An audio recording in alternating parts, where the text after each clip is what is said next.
Hi, welcome to Tips, Tricks, and Tidbits from Thomas & Thomas Court Reporters. My name is Jeff Thomas with Thomas & Thomas Court Reporters, and today we're going to talk about focus groups. As you can see, we have a focus group set up here we're preparing for this coming week, and we just want to go over the basics of what you need, what you want to do, what you don't want to do.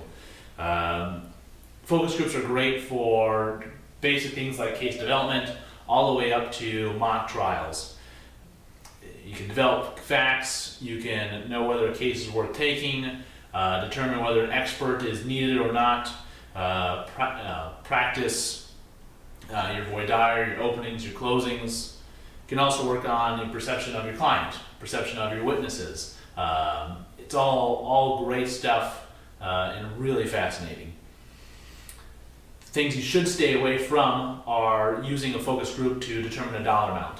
It's been proven that that really just isn't reliable. While you might be able to determine liability or things like that, dollar amounts can be just vary so often. It's really not worth it. It's important to pick a neutral site. At Thomas & Thomas here, obviously we're a neutral court reporting office. We offer the ability for plaintiffs or defense counsel to come here and not be associated with a particular firm. It's important when you're picking your jury or your prospective jury or your participants to make sure that you're picking up a correct demographic.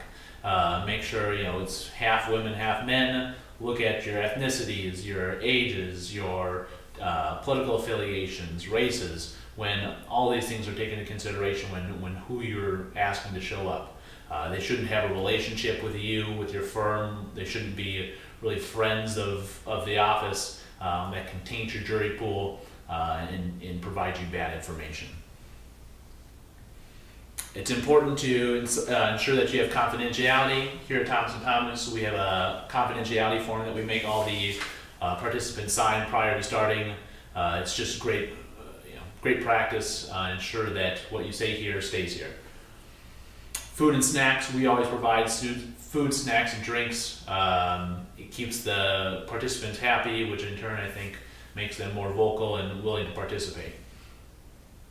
Forms and notepads, as you can see I'm holding notepads here, as well as a stack of forms. I think it's important not only to ensure that you get everybody to participate vocally, but some individuals just don't talk.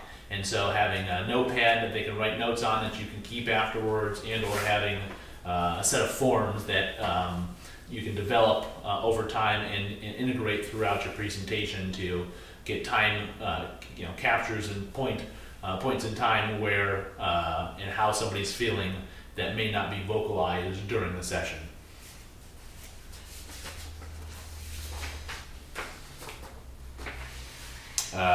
It's important to videotape it. Obviously, I'm videotaping this. We have the ability to stream it to another room, so if you either want to have somebody else present your case, or you have a bunch of people that you want to have show up and view it live, you can always stream it to a different room so that they're not being a distraction or have an influence on the focus group. This coming weekend, I'll actually be doing the focus group, presenting the facts, hopefully in a neutral and straightforward point of view. Sometimes plaintiffs or defense can be a little biased in their presentation of the case and or dialogue with the participants, so it's important if you can to get a neutral presenter as well. As you can see over here, we have a TV, a document camera, a laptop set up. If you want to integrate videotape depositions, documents, prospective exhibits, anything like that, it's great. Great to learn what their perception is. It can really give them an idea of what your case is about. So it's really great to incorporate those if you can. Kind of like I said, it's really important to remain as neutral as possible. It really comes down to whether or not you want to skew your case or not. If you come in here looking for somebody to disagree with you and say, yeah, you got a great case, all your facts are correct, you got great experts, this is a slam dunk case, you're not developing your case. You're not getting any information that's helpful to you. So really try to find those points that are contrary to what's in your best interest and really delve into those. So Thank you for your time, and look for us next time on Tips, Tricks, and Tidbits from Thomas and Thomas Court Reporters. Thank you.